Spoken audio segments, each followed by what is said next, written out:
সকলকে জয় যিশু। আজকের আরেকটি বিজয়ের দিনে প্রভু আমাদেরকে একত্রিত করেছেন। আমরা তার গৃহে আসার সুযোগ পেয়েছি। আমরা সকলে মিলে একত্রে তার ধন্যবাদ, প্রশংসা, স্তব স্তুতি করি। গীতসংগীতা 34-এর গীতে দাউদ বলছেন, আমি সর্বসময়ে সদাপ্রভুর ধন্যবাদ করিব, তাহার প্রশংসা নিরন্তর আমার মুখে থাকিবে। আমার প্রাণ সদাপ্রভুরই শ্লাঘা করিবে, তাহার শুনিয়া নম্রগণ আনন্দিত হইবে। আমার সহিত সদাপ্রভুর মহিমা কীর্তন করো, আইসো আমরা একসঙ্গে তাহার নামের প্রতিষ্ঠা করি। সত্যি আমাদের ধন্যবাদ, প্রশংসা, নৈবেদ্য যা কিছু আমরা আজকের দিনে নিয়ে এসেছি, প্রভু আমাদেরকে এখনো পর্যন্ত দয়া করেছেন। আমরা জীবিত রয়েছি আর আমরা তার স্তব স্তুতি ধন্যবাদ করব। আর তার প্রশংসা সবসময় আমাদের মুখে যেন থাকে, এই প্রার্থনা আমাদের জীবনে হোক। আসুন আমাদের ছোট ছোট ছেলে মেয়েদের মুখ থেকে আমরা আজকে তার প্রশংসা গীত শুনব। তার আগে আমরা মাথা নত করি প্রভুর চরণ।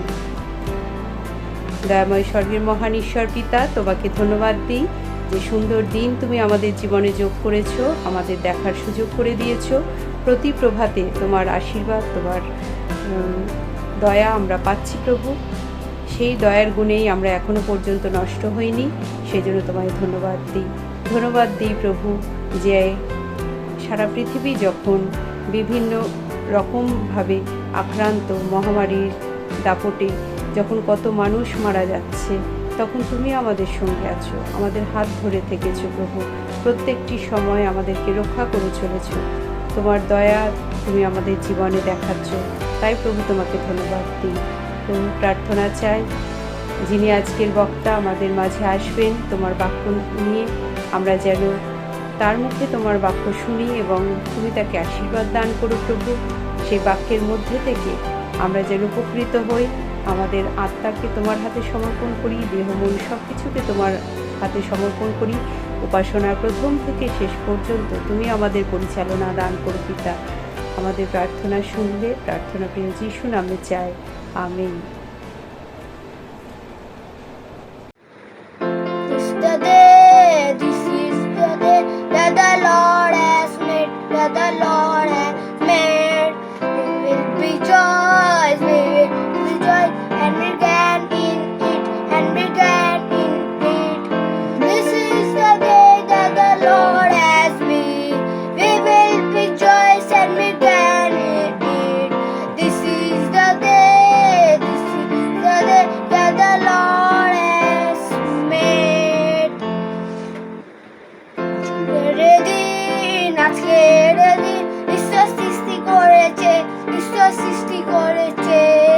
আমরা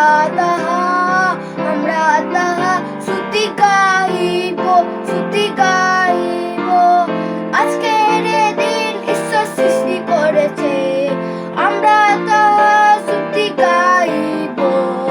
আজকের দিন ঈশ্বর সৃষ্টি করেছে। প্রবেশ করে ধন্যবাদ দিয়ে, তোমার প্রাণগণে প্রশংসা দিয়ে, আমি গাইব আজকে সদা প্রভু গীত দিন। আমার তিনি খুশি করেছেন, আমার তিনি খুশি করেছেন। যে ঘরে যিশু আছে কত আনন্দ, যে ঘরে যিশু আছে কত আনন্দ। Jesus in the family, happy home, happy home. Jesus in the family, happy home, happy home. जिस घर में यीशु है कितना आनंद है, जिस घर में यीशु है कितना आनंद है। Jesus, what a wonder you are. You are so gentle, so pure and so kind. You shine like a morning star.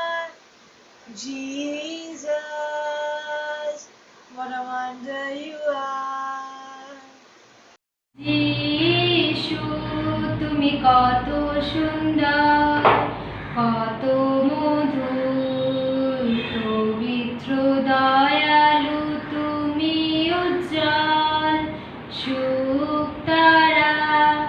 যিশু তুমি কত সুন্দর, যিশু তুমি কত সুন্দর, কত মধুর, পবিত্র দয়ালু তুমি উজ্জ্বল Shuktara.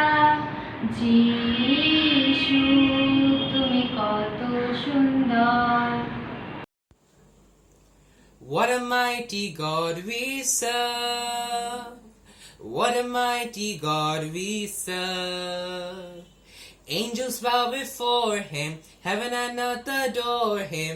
What a mighty God we serve. He is Lord, he is Lord. He has risen from the dead and he is Lord. Every knee shall bow, every tongue confess that Jesus Christ is Lord. He is Lord, he is Lord. He has risen from the dead and he is Lord. Every knee shall bow, every tongue confess that Jesus Christ is Lord.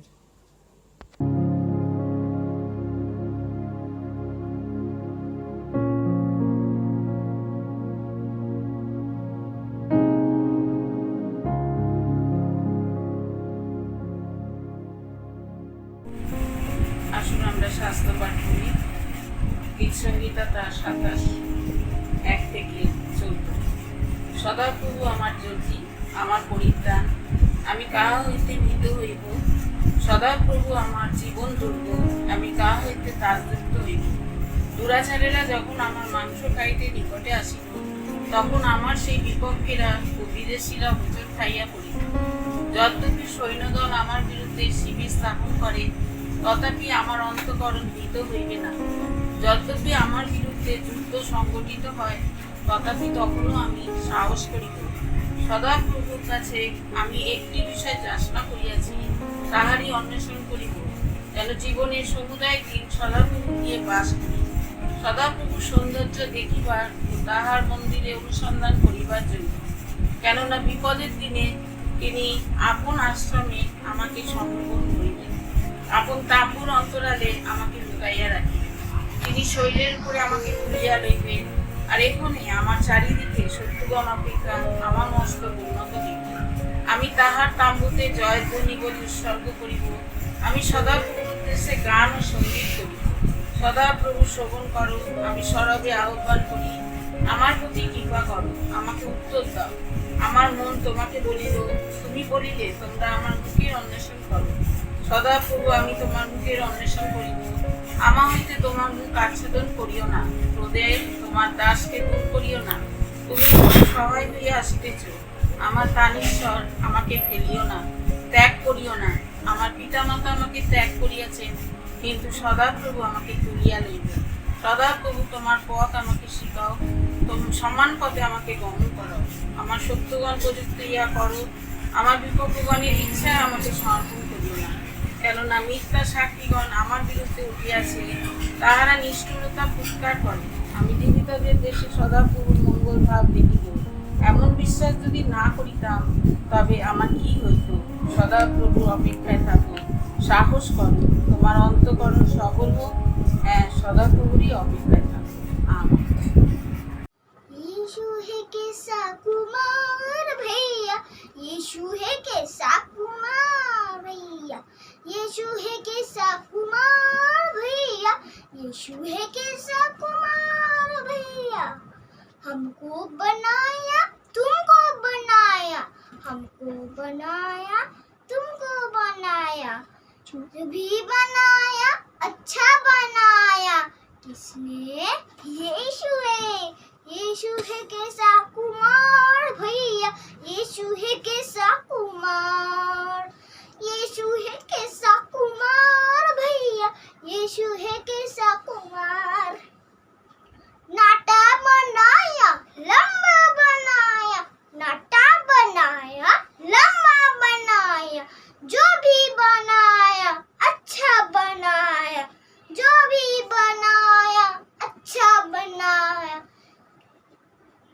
किसने? यीशु ने। यीशु है कैसा कुमार भैया, यीशु है कैसा कुमार, यीशु है कैसा कुमार भैया, यीशु है कैसा कुमार। काला बनाया गोरा बनाया, काला बनाया गोरा बनाया, जो भी बनाया अच्छा बनाया, जो भी बनाया अच्छा बनाया। किसने? यीशु ने। यीशु है कैसा कुमार भैया, यीशु है कैसा कुमार। लड़का बनाया लड़की बनाया, लड़का बनाया लड़की बनाया, जो भी बनाया अच्छा बनाया, जो भी बनाया अच्छा बनाया। किसने? यीशु ने। यीशु है कैसा कुमार भैया, यीशु है कैसा कुमार, यीशु है कैसा कुमार भैया, यीशु है कैसा कुमार। রক্ত দিয়ে যিশু কিনেছেন আমায়, রক্ত দিয়ে যিশু কিনেছেন আমায়। দাবি নেই কারো আর, দাবি নেই কারো আর, আমি যে তার, আমি যে তার, আমি যে তার, আমি যে তার, আমি যে তার, আমি যে তার। রক্ত দিয়ে যিশু কিনেছেন আমায়, রক্ত দিয়ে যিশু কিনেছেন আমায়। অন্ধকারে চলতে পথ ভয় হবে না আর, অন্ধকারে চলতে পথ ভয় হবে না আর। আমি যে তার, আমি যে তার, আমি যে তার, আমি যে তার, আমি যে তার, আমি যে তার। রক্ত দিয়ে যিশু কিনেছেন আমায়। घुमा घुमा के मारा, घुमा घुमा के मारा, घुमा घुमा के मारा, घुमा घुमा के मारा। दाऊद ने गलियात को वो फन से है मारा, दाऊद ने गलियात को वो फन से है मारा। घुमा घुमा के मारा, घुमा घुमा के मारा, घुमा घुमा के मारा, घुमा घुमा के मारा। एक नहीं दो नहीं तीन नहीं चार नहीं, एक नहीं दो नहीं तीन नहीं चार नहीं, पांच तो पत्थर नदी से उठाकर एक तो पत्थर मारा, पांच तो पत्थर नदी से उठाकर एक तो पत्थर मारा।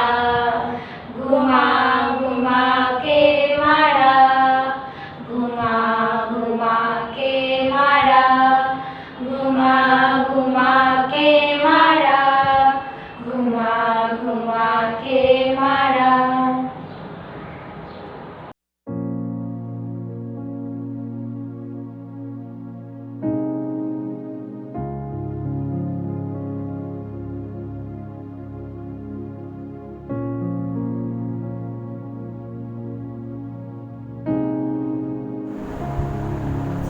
প্রভু যিশুর নামে আপনাদেরকে সবাইকে স্বাগত জানাই।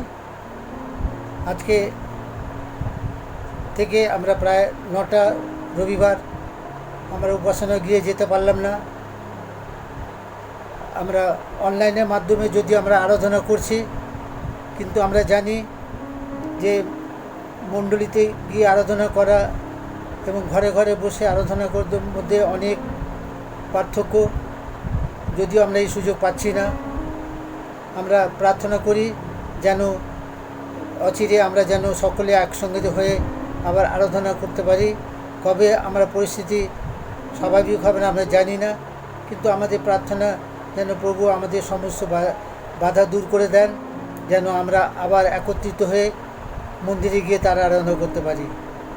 কারণ আমরা জানি আমরা যে ঈশ্বরের আরাধনা করি তিনি প্রার্থনা শ্রবণকারী ঈশ্বর এবং প্রার্থনা উত্তরদানকারী ঈশ্বর, তিনি উত্তর দেবেন। তাই আসুন আমরা প্রার্থনা করি। পরম মঙ্গলে আকর করুণাময় স্বর্গস্থ পিতা, তোমাকে ধন্যবাদ দিই যে আরেকটি বিজয়ের দিনে সকালবেলায় আমরা তোমার আরাধনা করবার সুযোগ পেলাম। হ্যাঁ প্রভু, আমরা ঘরে ঘরে বসে আরাধনা করছি। আমরা প্রতিদিন আমরা তোমাকে কাছে আমরা প্রার্থনা করছি প্রভু, যে এই পরিস্থিতি আমাদের রাজ্য, আমাদের দেশ তথা পৃথিবীর প্রত্যেকটি মানুষ এক সংকটের মধ্যে দিয়ে চলেছে। আমরা কেউ কারোর সঙ্গে যোগাযোগ করতে পারছি না, কেউ মণ্ডলীতে গিয়ে আরাধনা করতে পারছি না, অধিকাংশ মণ্ডলী দরজা বন্ধ। আমাদের প্রার্থনা যে প্রভু তুমি একমাত্র তুমি এই পরিস্থিতি সম্পূর্ণ নিয়ন্ত্রণ করতে পারো। যদিও প্রভু মানুষ বিভিন্নভাবে প্রচেষ্টা চালিয়ে যাচ্ছে যেন এই রোগকে যেন সম্পূর্ণ দূর করতে পারে, কিন্তু আমরা বিশ্বাসী, আমরা জানি তুমি এক মুহূর্তে তুমি এই রোগকে প্রতিকার করতে পারো। তাই আমাদের নিবেদন, তুমি আমাদের প্রার্থনা শোনো প্রভু। আমরা জানি আমরা যে ঈশ্বরের আরাধনা করি সেই ঈশ্বর কোনো কাল্পনিক ঈশ্বর নয় কিংবা হাতে গড়া দেবদেবী নয়। তিনি জীব পর্যায়ে যুগে যুগে রাজা, অনাদি অনন্ত ঈশ্বর, একমাত্র ঈশ্বর। তিনি আমাদেরকে ভালোবেসে তুমি সৃষ্টি করেছিলে। তুমি সমস্ত সৃষ্টির ওপরে তুমি আমাদেরকে স্থান দিয়েছিলে যেন আমরা তোমাকে স্মরণ করি। তাই প্রভু আমরা জানি তুমি আমাদেরকে ভালোবাসো, তুমি আমাদেরকে কখনো ছেড়ে দাওনি, কখনো পরিত্যাগ করনি। সেই বিশ্বাসে আমরা তোমার কাছে প্রার্থনা করি প্রভু গো। যখন এই প্রতিকূল অবস্থার মধ্যে দিয়ে আমরা চলেছি, আমাদের সমস্ত অধিকাংশ পরিবার সংকটের মধ্যে দিয়ে চলেছে। আমাদের অনেক পরিবারের প্রভু গো, তাদের আর্থিক অবস্থা অত্যন্ত খারাপ, তাদের কাজকর্ম বন্ধ হয়ে আছে। তথাপি আমরা জানি প্রভু গো, তুমি প্রতিদিন তাদেরকে নিয়ে চলেছ, তাদের সমস্ত কিছু জুগিয়ে দিয়েছ। কারণ আমরা জানি যে তুমি জিহ্বা জারি। তাই তোমার কাছে প্রার্থনা করি, তুমি দয়া করে আমাদের প্রতি তোমার অনুগ্রহ রাখো। এই রোগের মধ্যে দিয়ে কত মানুষ আক্রান্ত হয়েছিলেন, তাদেরকে তুমি সুস্থতা দিয়েছ। এখনও আমাদের কয়েকজন এখনও অসুস্থ আছে, যেমন আমাদের ধীরাজদা, তিনি অসুস্থ আছেন প্রভু গো, আর তিনি ধীরে ধীরে সুস্থ হচ্ছেন। আমরা প্রার্থনা তুমি তাকে সম্পূর্ণ সুস্থ করে দাও, যেন সুস্থ হয়ে তার পরিবারের উপরে এবং তার সঙ্গে আরও 2-3টে পরিবারে তিনি কারখানার মাধ্যমে তিনি তাদের ভার বহন করেন। আমাদের প্রার্থনা তুমি তাকে সম্পূর্ণ সুস্থ করো, আবার যেন তিনি সুস্থ হয়ে যেন সুন্দরভাবে সে কারখানা চালাতে পারে। আমাদের প্রার্থনা প্রভু গো, যে আমাদের আরও যারা অসুস্থ হয়েছিল তাদেরকে তুমি সুস্থতা দিয়েছ, তাই জন্য আমরা তোমাকে ধন্যবাদ দিই। যদিও প্রভু আমাদের অনেকে এই রোগের মধ্যে আক্রান্ত হয়নি, কিন্তু অনেকে প্রভু শারীরিকভাবে অক্ষম আছেন, তুমি জানো প্রভু গো। যেমন আমাদের উমা, সেও অসুস্থ আছে, তুমি তার প্রতি দয়া করো, অনুগ্রহ করো, তুমি তাকে সম্পূর্ণ সুস্থ দাও, যেন সম্পূর্ণভাবে সুস্থ হয়ে যেন আবার স্বাভাবিক জীবন যাপন করতে পারে। আমাদের প্রার্থনা এইভাবে প্রভু গো, অনেকে শারীরিক কষ্টের মধ্যে রয়েছে। আমরা শুনলাম প্রভু গো, আমাদের শিবরাদি, তিনিও অসুস্থ হয়ে চিকিৎসায় আছেন প্রভু গো, তুমিও তাকে, তার পেসমেকার বসানো হয়েছে, তুমিও তাকে সম্পূর্ণ সুস্থ করো, যেন সুস্থ হয়ে যেন তিনি তোমার গৌরব করতে পারেন। এইভাবে আমরা তোমার কাছে প্রার্থনা করি প্রভু গো, যে এই যে কঠিন পরিস্থিতির মধ্যে দিয়ে আমরা চলেছি, আমরা জানি প্রভু গো, তুমি আমাদের বলেছো তুমি ভয় করো না, আমি তোমার সহবর্তী ঈশ্বর। তুমি যে কোনো অবস্থার মধ্যে দিয়ে যাবে, আমি তোমার সঙ্গে সঙ্গে আছি, আমি তোমার সঙ্গে থাকবো। আর তুমি যে প্রতিজ্ঞা করো সেই প্রতিজ্ঞা কখনো মিথ্যা হয় না। তাই আমরা তোমার কাছে প্রার্থনা করি, কেন আমরা জানি তোমার হস্ত এমন খাটো নয় যে তুমি পরিত্রাণ করতে পারো না, তোমার কর্ণ এমন ভারী নয় যে তুমি শুনতে পাও না, তুমি আমাদের সমস্ত কিছু শুনতে পাও। তাই প্রভু আমরা তোমার কাছে প্রার্থনা করি, এই যে রোগের মধ্যে আমরা পড়েছি, তুমি আমাদেরকে এর মধ্যে দিয়ে তুমি আমাদেরকে চেতনা দিচ্ছ যেন আমরা ঈশ্বরকে ভয় করি। ঈশ্বর ভয় হচ্ছে দুষ্টতার প্রতি ঘৃণা। তাই তুমি চাও যেন আমরা প্রত্যেক পরিবার আমাদের সমস্ত মন্দতা দূর করে দিয়ে আমরা তোমার কাছে করজোড়ে প্রার্থনা করি। কেননা তুমি যখন প্রতিজ্ঞা করেছো, আমার প্রজারা যাদের উপরে আমার নাম কীর্তিত হয়েছে তারা যদি নত হয়ে প্রার্থনা করে, আমার শ্রীমুখে অন্বেষণ করে, আপন আপন কুপথ থেকে পেরে, আমি তাদেরকে আশীর্বাদ করব, তাদের দেশকে আশীর্বাদ করব। আর জানি প্রভু তুমি যে প্রতিজ্ঞা করেছো সেই প্রতিজ্ঞা তুমি নিজেকে আমাদেরকে নিশ্চয়ই আশীর্বাদ করবে। তাই তোমার কাছে প্রার্থনা করি, দয়া করো প্রভু গো। কেননা আমরা জানি তুমি আমাদের সহায় বল, তুমি সংকটকালে অতি সুপ্রাপ্য সহায়। এই বিশ্বাস নিয়ে আমরা তোমার কাছে প্রার্থনা করি, তুমি দয়া করো। সেই সঙ্গে প্রার্থনা করি প্রভু গো, এই রোগের জন্য যারা সেবা করছেন, ডাক্তার, নার্স এবং যারা কার্যকারী রয়েছে, নানাভাবে তারা মানুষের সেবা করছে, প্রত্যেকে তোমার চরণতলে রাখি প্রভু গো। তুমি তাদেরকে আশীর্বাদ করো, সুস্থ রেখো, যেন সুন্দরভাবে তারা প্রত্যেকটি মানুষকে যেন সুস্থতা দিতে পারে, মানুষকে সেবা করতে পারেন, যেন মানুষ সুস্থ হয়ে যেন সম্পূর্ণরূপে তোমার গৌরব করতে পারে। হ্যাঁ প্রভু, যদিও প্রভু আমরা এই রোগে কিছু আস্তে আস্তে রোগের উপশম হচ্ছে, এই রোগের আস্তে আস্তে কমে যাচ্ছে, আর আমাদের প্রার্থনা তুমি সম্পূর্ণরূপে দূর করে দাও, যেন আমরা তোমার কাছে আমরা আবার গিয়ে তোমার আরাধনা করতে পারি। হ্যাঁ প্রভু, মানুষ বিভিন্নভাবে প্রচেষ্টা চালিয়ে যাচ্ছে, কিন্তু আমরা জানি তুমি তাদেরকে যদি বুদ্ধি দাও না দাও, তারা নিজের বুদ্ধিতে কিছু করতে পারবে না। আচ্ছা এই প্রভু, আমরা প্রার্থনা করি তুমি তাদেরকে তোমার সেই বুদ্ধি দাও, যেন বুদ্ধি সহকারে যা কিছু করণীয় যেন তো করে যেন তারা তোমাকে ধন্যবাদ দিতে পারে, এবং তারা যেন সম্পূর্ণ যেন তোমার সেবা করতে পারে, এবং যেন সুস্থ হয়ে যেন তোমার গৌরব করতে পারে, এমন আশীর্বাদ করো। মণ্ডলীর সকল ভাই বোনকে তোমার চরণতলে রাখি, প্রতিদিন তাদের জন্য আমরা প্রার্থনা করে চলেছি প্রভু গো। এই সুযোগ তুমি যে আমাদেরকে দিয়েছো, আমরা তাদের জন্য আমরা পরস্পরের জন্য প্রার্থনা করছি, তাই জন্য আমরা তোমাকে ধন্যবাদ দিই। প্রত্যেকটি পরিবারের পাশে আমরা যেতে পারছি না, কিন্তু তুমি প্রত্যেকটি পরিবারের পাশে আছো, কেন তুমি সর্বব্যাপী ঈশ্বর। তাই প্রত্যেকটি পরিবারকে তুমি আশীর্বাদ করো। এই সময় তাদের যা কিছু মনে প্রার্থনা আছে, যা কিছু মনে দুঃখ আছে, ব্যথা আছে, কষ্ট, সব তুমি জানো, তুমি সমস্ত দিয়ে তুমি তাদেরকে পরিতৃপ্ত করো। সেই সময় আমরা বিশ্বাস করি, তোমার কাছে প্রার্থনা করি শুক্লার জন্য এবং আশির জন্য প্রভু।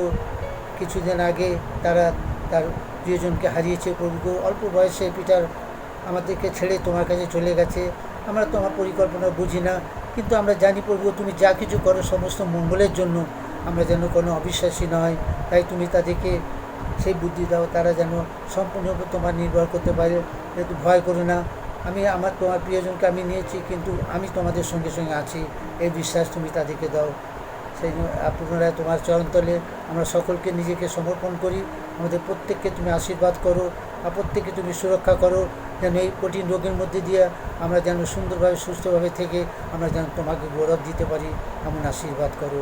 সেই সঙ্গে প্রার্থনা করি প্রভু গো, আজকে যে বাক্য তোমার দাসের মাধ্যমে তুই রেখেছো, সেই জীবনদায়ী বাক্য আমরা শ্রবণ করবো প্রভু গো। হ্যাঁ প্রভু গো, তুমি সেই বাক্য আমাদের উপর ঈশ্বর, সেই বাক্য আমাদের তুমি দিয়েছো, কেন তুমি চাও যেন সেই বাক্যকে আমাদের অন্তরে রাখতে পারি, যেন সেই বাক্য আমাদের চরণের প্রদীপ, আমাদের পথের আলো, যা আমাদেরকে পরিমার্জিত করে, যা আমাদেরকে শিক্ষা দেয়, যে এই বাক্যকে আমরা যেন শুনবো তা নয়, কিন্তু সেই বাক্যকে আমাদের অন্তরে রেখে আমাদের পাথরের জীবনে আমরা যেন তা ব্যবহার করতে পারি, এমন আশীর্বাদ করো। প্রার্থনা তুমি শুনলে এই জন্য তোমাকে ধন্যবাদ জানাই। প্রিয় যিশু, তোমারই পবিত্র চরণতলে প্রার্থনা রাখলাম। পিতা ঈশ্বর, তুমি দয়া করে শ্রবণ ও গ্রাহ্য করো। আমিন।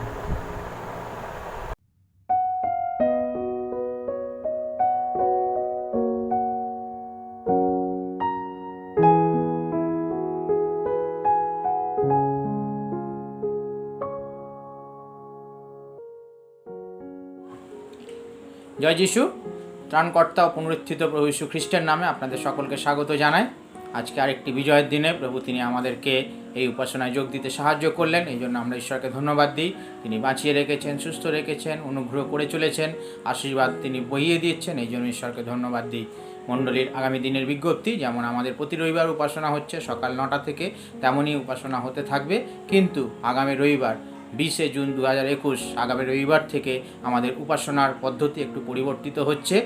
আজ পর্যন্ত যেরকমভাবে আমরা উপাসনা করেছি বা করলাম, আমরা আগামী রবিবার থেকে সেইভাবে উপাসনা করব না। উপাসনার একটু পরিবর্তন হচ্ছে। আমরা যেমনভাবে সোমবার, বুধবার বা শুক্রবারে যেভাবে আমরা সভাগুলো করে থাকি জুম অ্যাপের মাধ্যমে, আর সেরকমভাবে আমরা লাইভ টেলিকাস্ট করব জুম অ্যাপের মাধ্যমে। সেই লিঙ্ক আমরা নিশ্চয়ই জানি, যদি না জানা থাকে আপনাদেরকে সেই লিঙ্ক জানিয়ে দেওয়া হবে।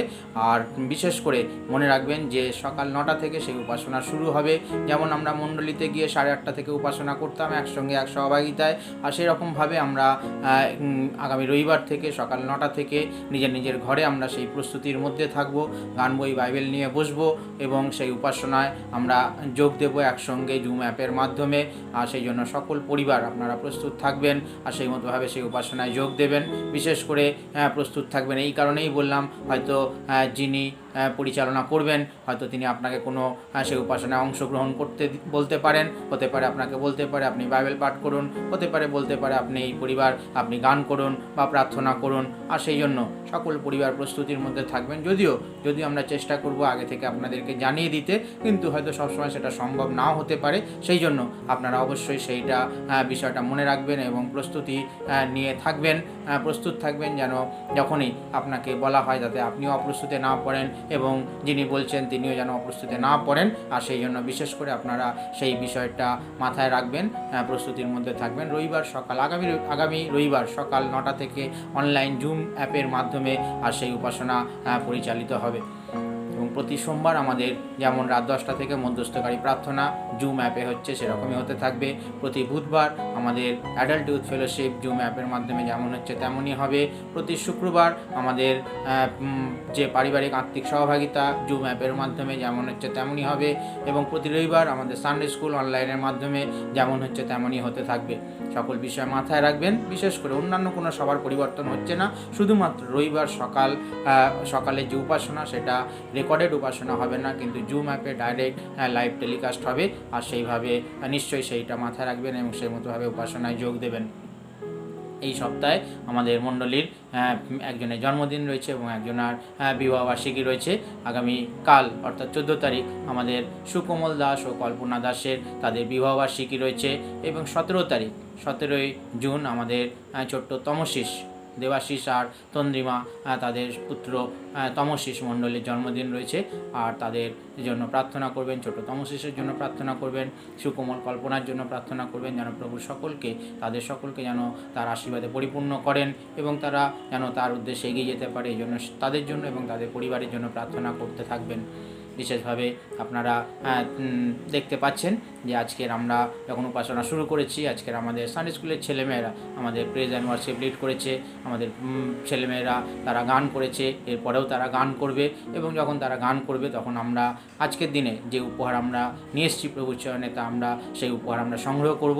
আর সেই সংগৃহীত উপহার আমরা রেখে দেব, যখন প্রার্থনা হবে আমরা সেই সংগৃহীত উপহার প্রভুর চরণে আমরা উৎসর্গ করব এবং সেই উৎসর্গীকৃত উপহার আমরা যে যার ঘরে যেমন রেখে দেব, যখন মণ্ডলী খুলে যাবে তখন আমরা সেই উপহার প্রভুর গৃহে নিয়ে আসবো, যেন সেই উপহারের মাধ্যমে প্রভুর রাজ্য যেন বিস্তার লাভ করতে পারে।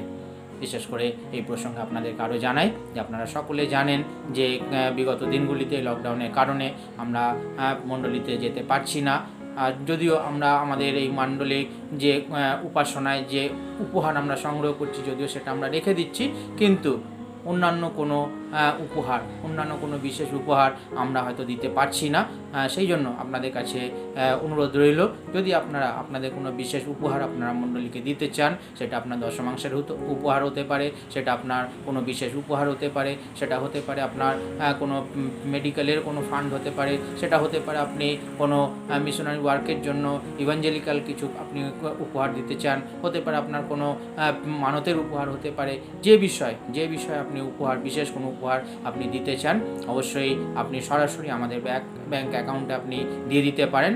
আর যদি আপনি কাছাকাছি থাকেন, যদি মনে করছেন ব্যাংকে আপনি পাঠাতে পারছেন না, আপনি আমাদের পালক মহাশয়ের সঙ্গে বা আমাদের ট্রেজারার অ্যাসোসিয়েশনের সঙ্গে অবশ্যই আপনারা যোগাযোগ করবেন এবং সেই অর্থ, সেই উপহার আপনি অবশ্যই আপনি দিয়ে দিতে পারেন। এই সঙ্গে আপনাদেরকে আরও জানাই যে প্রভুর অনুগ্রহে যেমন আমরা এগিয়ে চলতে পারছি অনলাইনের মাধ্যমে, উপাসনার মাধ্যমে। আর সত্যি আমরা আমাদের ভাই টিনটিনকে, অভিককে এবং আমাদের ভাই অরিন্দমকে আমরা ধন্যবাদ দিই যে তারা সুন্দরভাবে এই উপাসনাগুলো তারা একসঙ্গে জমায়েত করে তারা আমাদের সামনে প্রকাশ করছে। এতদিন ধরে তারা করেছে, আগামী দিনেও করতে থাকবে। আর সেই জন্য তাদেরকে আমরা ধন্যবাদ দিই আন্তরিকভাবে এবং তাদের জন্য প্রার্থনা করবেন যেন প্রভু তাদেরকে সাহায্য করেন। যে বুদ্ধি দিয়েছেন সেই বুদ্ধি তারা যে প্রভুর কাজে যে তারা ব্যবহার করছে, এই জন্য তাদের জন্য আমরা ঈশ্বরকে ধন্যবাদ দিই, তাদেরকেও ধন্যবাদ জানাই। আজকের প্রভুর বাক্য আমরা একটু পরে শুনতে চলেছি। আমাদের আজকের প্রভুর দাস, আমাদের এই মণ্ডলীর সভ্য, যদিও তিনি এখন কলকাতাবাসী নন, আমাদের মিস্টার শেখর প্রধান, শেখর আঙ্কেল, তিনি আমাদের সামনে আজকে প্রভুর বাক্য রাখবেন। তার জন্য এবং আমাদের সকলের জন্য প্রার্থনা করবেন যেন আমরা সেই প্রভুর বাক্য শুনে যেন আমরা নিজেরা উজ্জীবিত হতে পারি এবং প্রভুর কাজে যেন আমরা একটি ধাপ আরও এগিয়ে যেতে পারি। সেই জন্য বিশেষ করে আমাদের সকলের জন্য প্রার্থনা করবেন। আরও প্রার্থনা করতে থাকবেন আমাদের এই দেশের জন্য, আমাদের বিশ্বের জন্য, যেন আগামী দিনে যে কী পরিস্থিতি হতে চলেছে, শুনছি আমরা যে এই করোনা মহামারীর আবার তৃতীয় ঢেউ আসতে চলেছে।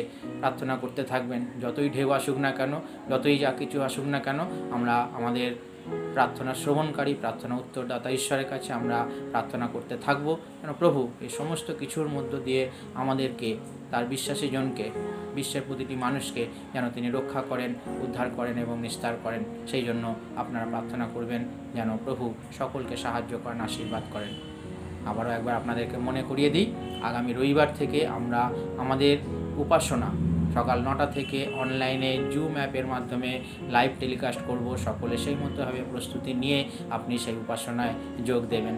এখনও পর্যন্ত আমরা যে ইউটিউবে যে উপাসনাটা করে চলেছি, হয়তো আমরা সকলে একই সময় আমরা সেই উপাসনায় যোগ দিচ্ছি না, কিন্তু আগামী রবিবার থেকে আমাদেরকে উপাসনার সময়টা আমাদের একেবারে ঠিক করে রাখতে হবে যে 9টা থেকেই আমাদেরকে উপাসনায় যোগ দিতে হবে। অন্য সময় উপাসনায় যোগ দিলে হবে না। 10টা বা 10:30টার পরে সেই উপাসনা আর চলবে না।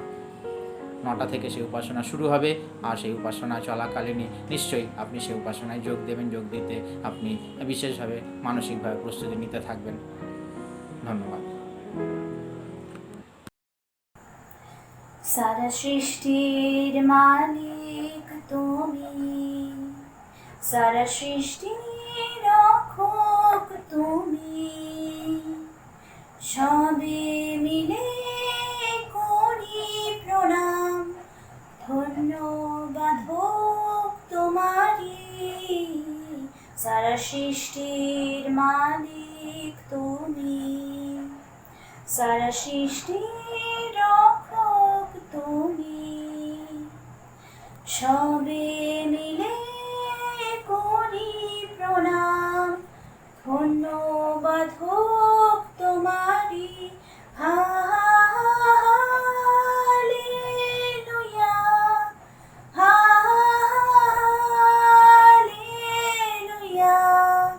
হালেলুয়া, হালেলুয়া, হালেলুয়া,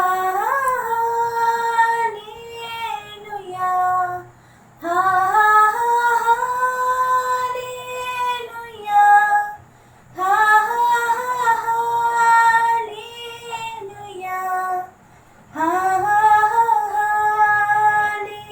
হালেলুয়া,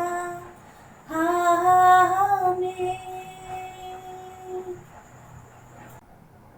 সারা সৃষ্টির হয় তোমারি, সারা সংকট দূর হয় তোমারি, তোমার হাতে জীবন আমার, তুমি পশদ আমারি। সারা সৃষ্টি হয় তোমারি, সারা সংকট দূর হয় আমারি, তোমার হাতে জীবন আমার, তুমি পছন্দ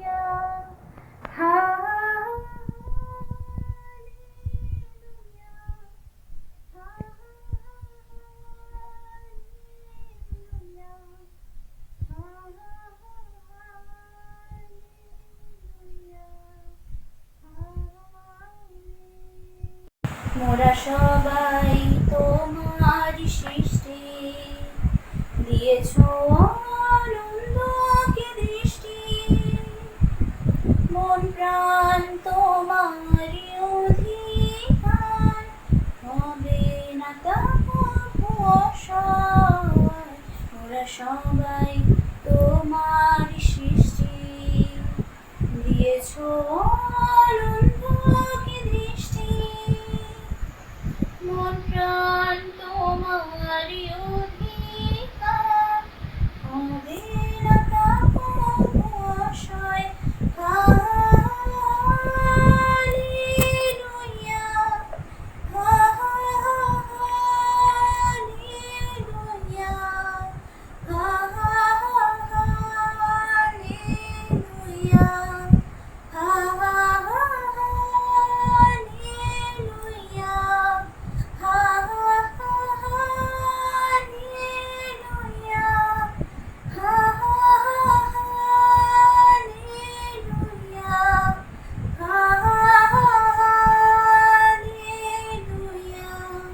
হালেলুয়া,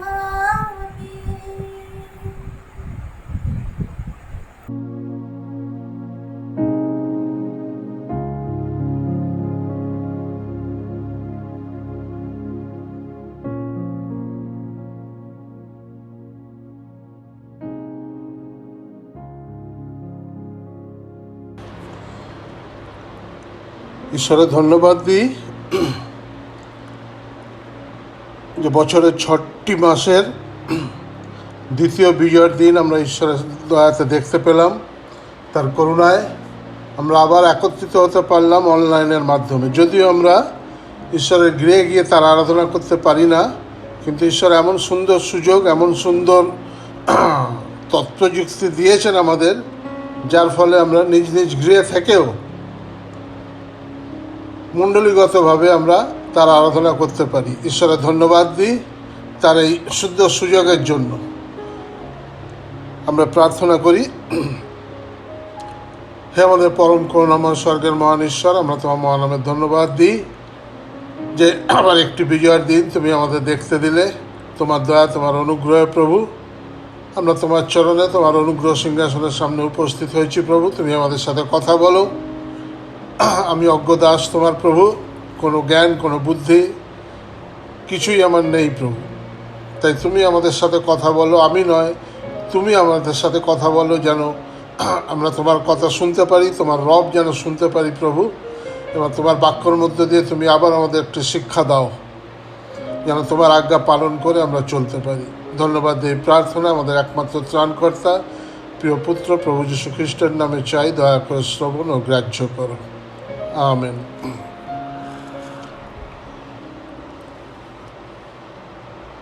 যে অংশটি নিয়ে আজকে একটু আলোচনা করতে চাই সেটি পাওয়া যাবে একটি পদ মথলিখিত সুসমাচারের 16 অধ্যায় তার 24 পদ। তখন যীশু আপন শিষ্যদিগকে কহিলেন, কেহ যদি আমার পশ্চাৎ আসিতে ইচ্ছা করে, তবে সে আপনাকে অস্বীকার করুক, আপন ক্রুশ তুলিয়া লউক এবং আমার পশ্চাৎগামী হোক। 25 পদে আছে, কেননা যে কেহ আপন প্রাণ রক্ষা করিতে ইচ্ছা করে সে তাহা হারাইবে, আর যে কেহ আমার নিমিত্তে আপন প্রাণ হারায় সে তাহা পাইবে। ঈশ্বর তার বাক্যে আশীর্বাদ করুন। যে বিষয়টি এখানে রয়েছে বা যে বিষয়টি নিয়ে আমি একটু আলোচনা করতে চাই তা হলো শিষ্যত্ব, ডিসাইপলশিপ। শিষ্যত্ব লাভের জন্য একটি সংজ্ঞা আছে। সে সংজ্ঞাটি হচ্ছে শিক্ষার্থী বা শিক্ষানবিশ। আমাদের শিক্ষা নিতে হয়। যারা শিষ্য হতে চায় তারা খ্রিস্টের থেকে শিক্ষা নিতে হয়, তবেই আমরা খ্রিস্টের শিষ্য হতে পারি। বিশ্বাসীদের মধ্যে দুরকম মানুষ দেখা যায়। একদল মানুষ হচ্ছে তার অনুসারী, অর্থাৎ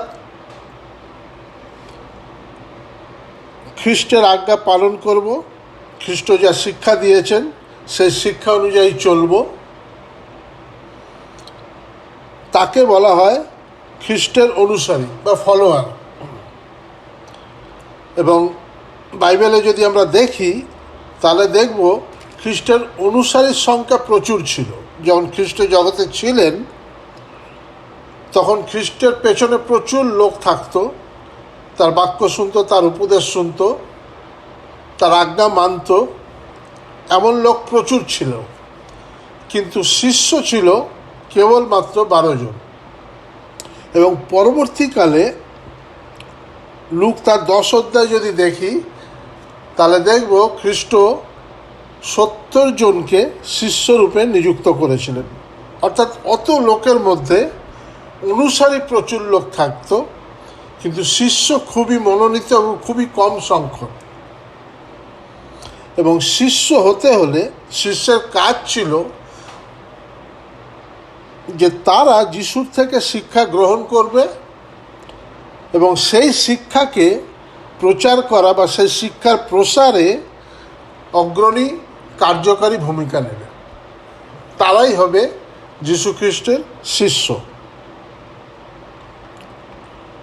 কিন্তু শিষ্য হতে গেলে তার একটি শর্ত আছে, কন্ডিশন রয়েছে।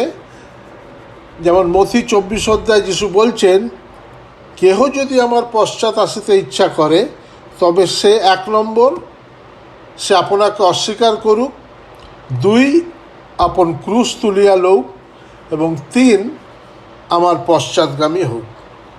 এই 3টি শর্ত রয়েছে শিষ্যত্বের জন্য। অর্থাৎ শিষ্য হতে গেলে এই 3টি শর্তকে আমাদের মানতে হবে, পালন করতে হবে। প্রথম শর্ত নিজেকে অস্বীকার করা। অর্থাৎ নিজেকে অস্বীকার করতে গেলে সর্বপ্রথম যেটা করতে হয় সেটা হলো স্বার্থত্যাগ বা আত্মত্যাগ। স্বার্থত্যাগ ছাড়া বা আত্মত্যাগ ছাড়া নিজেকে অস্বীকার করা যায় না। লুক 14 অধ্যায় 33 পদ যদি দেখি আমরা দেখব সেখানে লেখা রয়েছে, আমরা একটু দেখে নিই।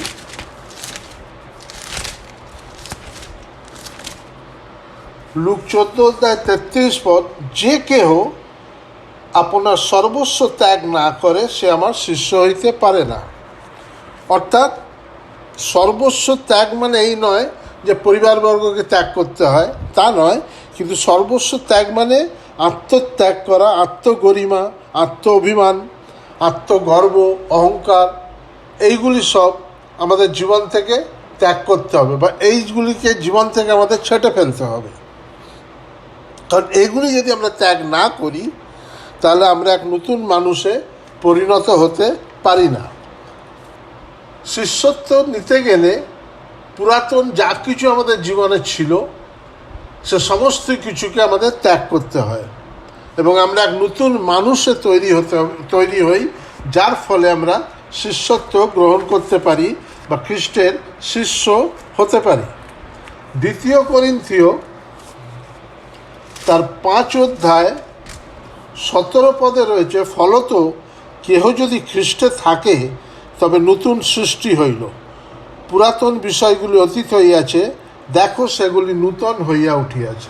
অর্থাৎ আমাদের জীবনের পুরাতন যা কিছু ছিল, যা কিছু অন্যায়, যা কিছু পাপ, এ সমস্ত কিছুকে পরিত্যাগ করে আমাদের এক নতুন মানুষে পরিবর্তিত হতে হবে, তবেই আমরা খ্রিস্টের শিষ্য হতে পারি। কারণ খ্রিস্টের শিষ্য হতে গেলে জাগতিকতাকে অগ্রাধিকার দেওয়া চলবে না। যদি জাগতিকতাকে অগ্রাধিকার দিই তার অর্থ দাঁড়ালো নিজের প্রাণকে হারানো বা শিষ্যত্ব হারানো। তাই মথি 16 অধ্যায় 25 পদ বলছে, যে কেউ আপন প্রাণ রক্ষা করিতে ইচ্ছা করে সে তাহা হারাইবে, আর যে কেউ আমার নিমিত্তে আপন প্রাণ হারায় সে তাহা পাইবে। অর্থাৎ আপনার প্রাণকে যদি আপনাকে রক্ষা করতে হয় তাহলে প্রাণ রক্ষার অর্থ হচ্ছে যিশুকে পাওয়া, জগতের ঐশ্বর্য পাওয়া নয়।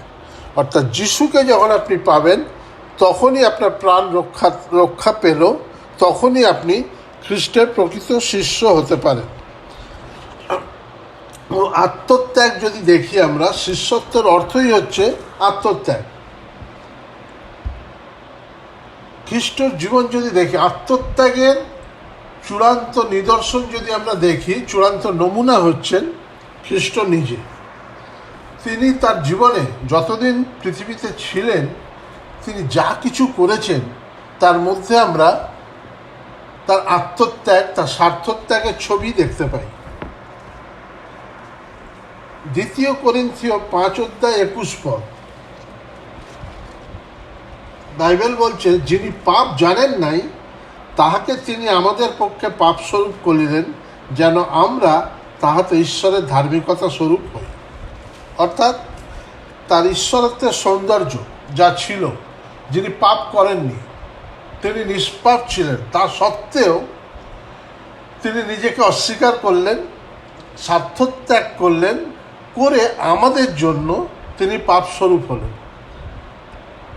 তার ঈশ্বরত্বের সৌন্দর্যকে তিনি দূরে সরিয়ে রাখলেন এবং নিজেকে পাপ স্বরূপ করলেন।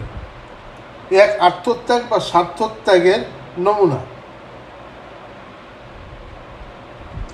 আরেকটি জায়গা দেখি, আমরা মানুষরা, আমরা পৃথিবীতে যখন থাকি আমাদের প্রথম চিন্তাই থাকে আমরা কি খাবো, কি পরবো, কোথায় থাকবো, আমাদের বাসস্থান কোথায় থাকবে, এইগুলি আমাদের মধ্যে, এই চিন্তাগুলি থাকে। কিন্তু যিশু মথি 8:20 বলছেন, শৃগালদের গর্ত আছে এবং আকাশের পক্ষীগণের বাসা আছে, কিন্তু মনুষ্যপুত্রের মস্তক রাখিবার স্থান নাই।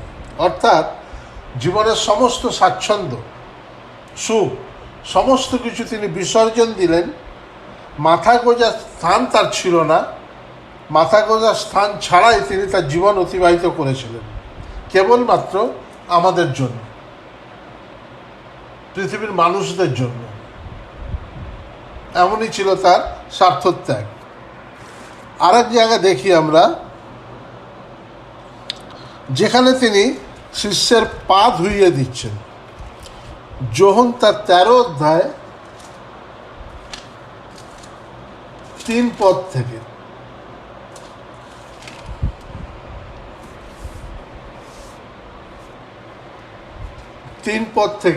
আমরা অনেকে জানি বা আমরা সবসময় চিন্তা করি যে যিশু পা ধুইয়ে দিয়েছিলেন, তাই কত নম্রতার নিদর্শন তিনি রেখেছিলেন। কিন্তু এই পা ধোয়ানোর সময় তিনি কোন পরিস্থিতিতে পা ধুইয়ে দিয়েছিলেন, যেমন 5 আছে, পরে তিনি পাত্রে জল ঢালিলেন ও শিষ্যদের পা ধুইয়া দিতে লাগিলেন। কিন্তু 5 আগে যে কথাগুলি লেখা আছে আমরা অনেক সময় সেই কথাগুলি ইগনোর করে যাই। 3 লেখা আছে, তিনি জানিলেন যে পিতা সমস্তই তাহার হস্তে প্রদান করিয়াছেন ও তিনি ঈশ্বরের নিকট হইতে আইসিয়াছেন আর ঈশ্বরের নিকটে যাইতেছেন। চিন্তা করুন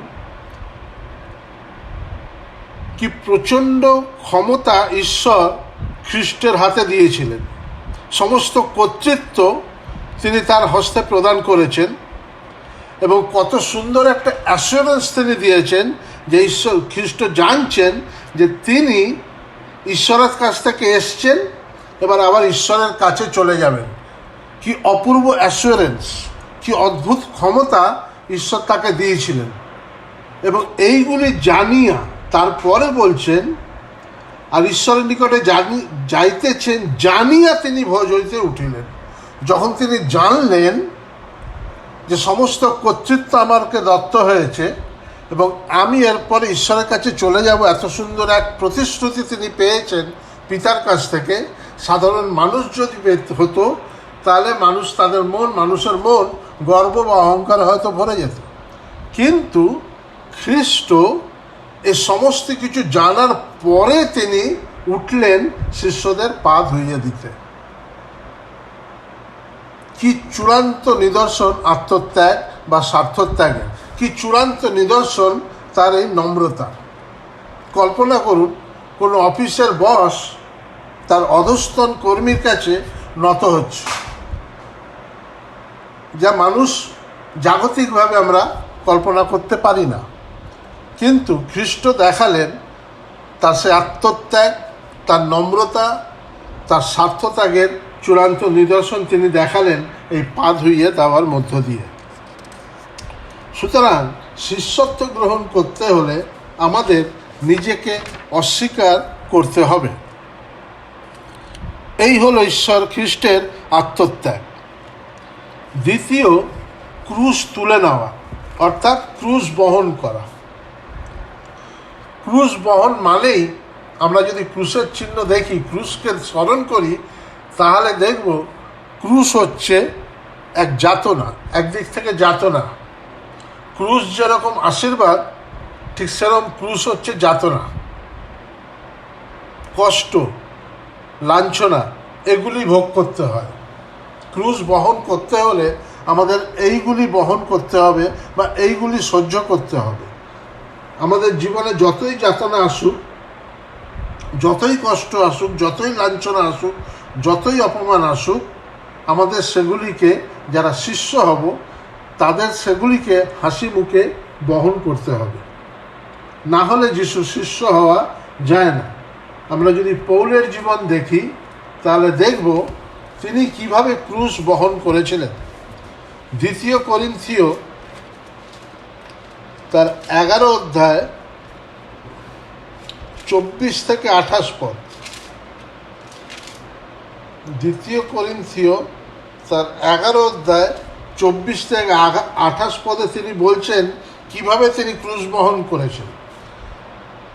যিহুদীদের হইতে 5 বার 39 আঘাত প্রাপ্ত হইয়াছি, 3 বার বেত্রাঘাত, 1 বার প্রস্তরাঘাত, 3 বার নৌকাভঙ্গ সহ্য করিয়াছি, অগাধ জলে এক দিবারাত্র যাপন করিয়াছি, যাত্রায় অনেকবার, নদী সংকটে, দস্যু সংকটে, স্বজাতিত ঘটিত সংকটে, পরজাতি ঘটিত সংকটে, নগর সংকটে, মরু সংকটে, সমুদ্র সংকটে, ভাতৃগণের মধ্যে ঘটিত সংকটে, পরিশ্রমে ও আয়াসে, অনেকবার নিদ্রার অভাবে, ক্ষুধায় ও তৃষ্ণায়, অনেকবার অনাহারে, শীতে ও উলঙ্গতায়। তিনি ক্রুশ বহন করেছেন এইভাবে।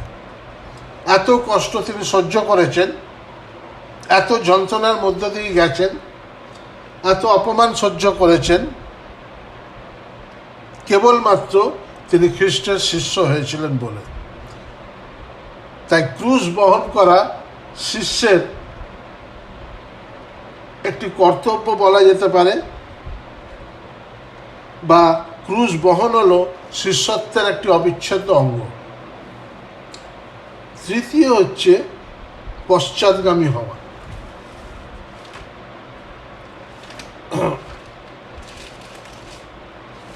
মথি 16 অধ্যায় 24 পদের শেষে আছে, এবং আমার পশ্চাৎগামী হও, পশ্চাৎ তার পেছনে পেছনে আমাকে চলতে হবে। তিনি আমাকে যেভাবে রাখবেন, যা খেতে দেবেন, যেভাবে চালাবেন, আমাকে হাসি মুখে তাই মেনে নিতে হবে।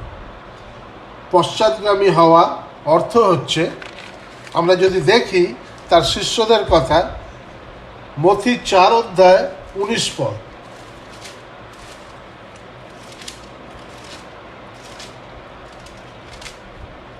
মথি 4 অধ্যায় 19 পদের আগে যদি দেখি 18 পদ থেকে, একদা তিনি অর্থাৎ যিশু গালিল সমুদ্রের তীর দিয়া বেড়াইতে বেড়াইতে দেখিলেন 2 ভ্রাতা, সিমন যাহাকে পিতর বলে ও তাহার ভ্রাতা আন্দ্রিয়, সমুদ্রে জাল ফেলিতেছেন, কারণ তাহারা মৎস্যধারী ছিলেন। তিনি তাহাদিগকে কইলেন, আমার পশ্চাৎ আইস, আমি তোমাদিগকে মনুষ্যধারী করিব। আর তখনই আমরা খেয়াল করি, আর তখনই তাহারা জাল পরিত্যাগ করিয়া তাহার পশ্চাৎগামী হইলেন।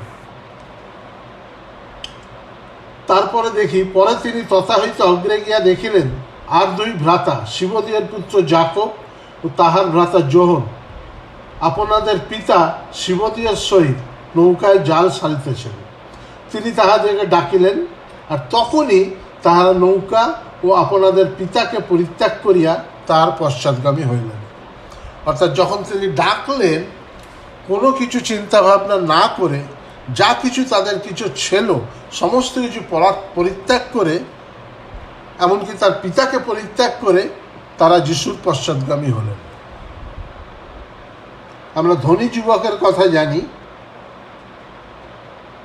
মতি 19 অধ্যায় 16 থেকে 22 পদে রয়েছে সেই ধনী যুবক যিনি প্রভুর কাছে এসেছিলেন এবং তাকে জিজ্ঞেস করেছিলেন, গুরু, অনন্ত জীবন পাইবার জন্য আমি কিরূপ সৎকর্ম করিব। এবং যিশু তাকে অনেক কিছু বলেছিলেন কি কি করতে হবে না, এবং সে তখন বলেছিল যে আমি সবই ছোটবেলা থেকে পালন করেছি, এখন আমার আর কি ত্রুটি আছে। তখন যিশু তাকে বললেন, যদি সিদ্ধ হইতে ইচ্ছা করো তবে চলিয়া যাও, তোমার যাহা যা আছে বিক্রয় করো এবং দরিদ্রদিগকে দান করো, তাহাতে স্বর্গে ধন পাইবে, আর আইসো আমার পশ্চাৎগামী হও। অর্থাৎ যিশু তাকে আহ্বান করেছিলেন তার পশ্চাতে আসার জন্য, কিন্তু সে পশ্চাতে যেতে পারেনি, ব্যর্থ হয়েছিল যেতে। কারণটা কি ছিল? কারণ ছিল তার মধ্যে জাগতিক মোহ ছিল। কারণ এই কথা শুনিয়া সেই যুবক দুঃখিত হইয়া চলিয়া গেল, কারণ তার বিস্তর সম্পত্তি ছিল। অর্থাৎ জাগতিক প্রলোভন, জাগতিক ইচ্ছাকে সে উপেক্ষা করতে পারেনি, তাই তার শিষ্য হতে পারেনি। পশ্চাৎগামী হওয়া সহজ কথা নয়, কিন্তু তার শিষ্য হতে গেলে আমাদের পশ্চাৎগামী হতে হবে।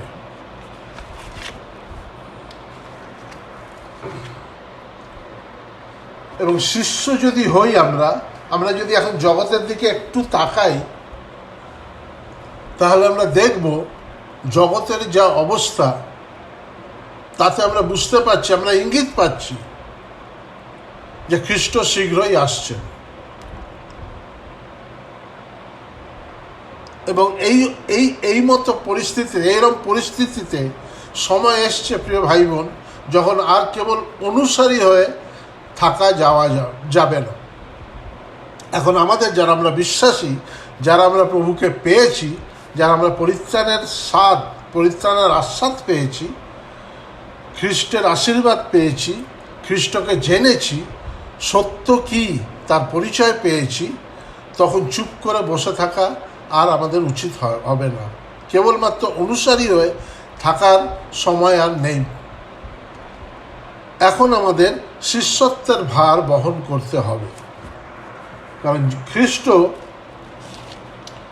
তার শিষ্যদের বলে গেছিলেন, মার্ক লিখিত সুসমাচার তার 16 অধ্যায় 15 পদে, তার আগে 14 পদ থেকে যদি দেখি, তৎপরে সেই 11 জন ভোজনে বসিলে তিনি তাহাদের কাছে প্রকাশিত হইলেন এবং তাহাদের অবিশ্বাস ও মনের কঠিনতা প্রযুক্ত তাহাদেরকে তিরস্কার করিলেন, কেননা তিনি উঠিলে পর যাহারা তাহাকে দেখিয়াছিলেন তাহাদের কথায় তারা বিশ্বাস করেন না।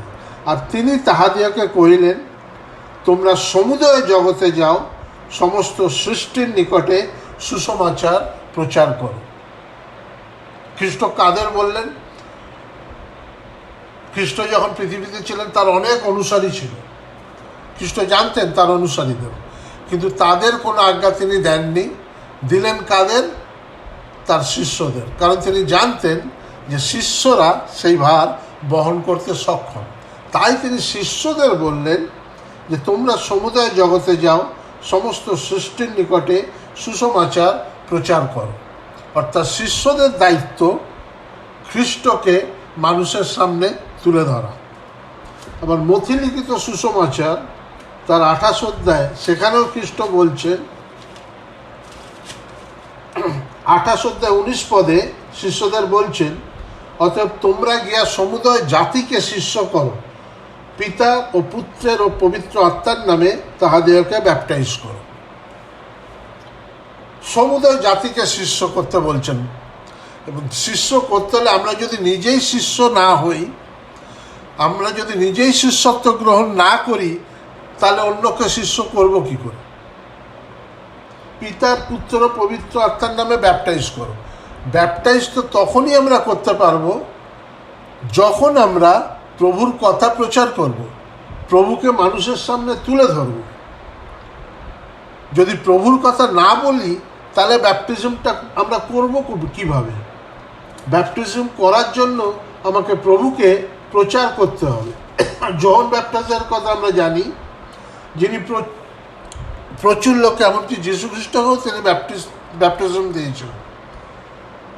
কিন্তু তার আগে জন লিখিত সুসমাচার 3 অধ্যায় 6 পদে রয়েছে, লোকেরা আপন আপন পাপ স্বীকার করিয়া জর্দন নদীতে তাহার দ্বারা ব্যাপটাইজ হইতে লাগিল।